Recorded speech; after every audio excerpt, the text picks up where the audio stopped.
Here we go, guys. Just a real quick video on oil. Actually looking at the micro West Texas Intermediate crude oil futures, and then also we're going to look at the West Texas Intermediate standard futures contract and show you what we've been doing here. But anyway, right now we had a real good, as you probably already know from the gas pump. But anyway, we've had a really good run up in oil in the futures.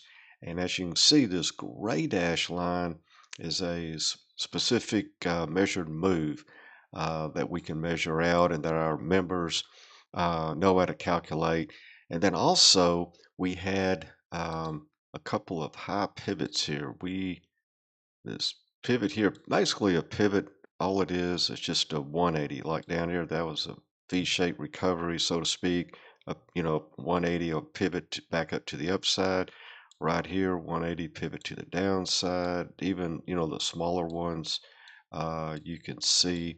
But anyway, we point that out because that's one of the, key elements on the chart, locations for either support or resistance. And previous resistance, as you move back up into them, can also be obviously a resistance area. As you can see here, 1, 2, 3, and here we are on the fourth day pulling back.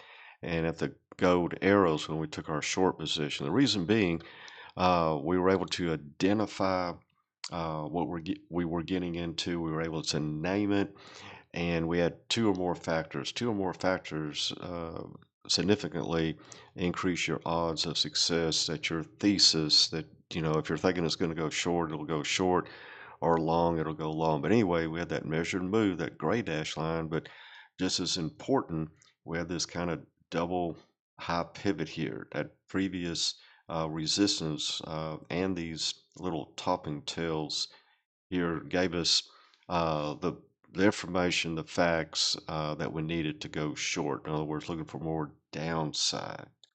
Then with that, we're looking for a target in this consolidation zone here, possibly even coming back into the 20 eventually. Now we could come down, maybe even tomorrow, bounce a little bit, but eventually we're going to re-tag this 20. That's there's not hardly any 100%, guarantees in the market, but when price gets far and away from the 20, it'll come back into that 20, either on the downside, coming down, it'll go sideways and up into the 20, or if it's moving up, it'll go sideways and down into the 20, after a period of time.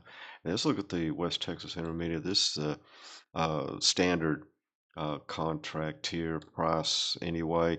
And same with this situation, it came into that measured move. And then here it was a little bit different. We ran a little bit hot on that one. And yeah, we got in, as you can see here, Friday on this one, looking for a short, looking for a pullback to the downside there. But guys, thanks for watching. If you want to learn how to trade these futures markets, if you think silver is going to be going up more and gold, you might want to check out our 50% off course down below. And thanks for watching, and we will see you on the charts.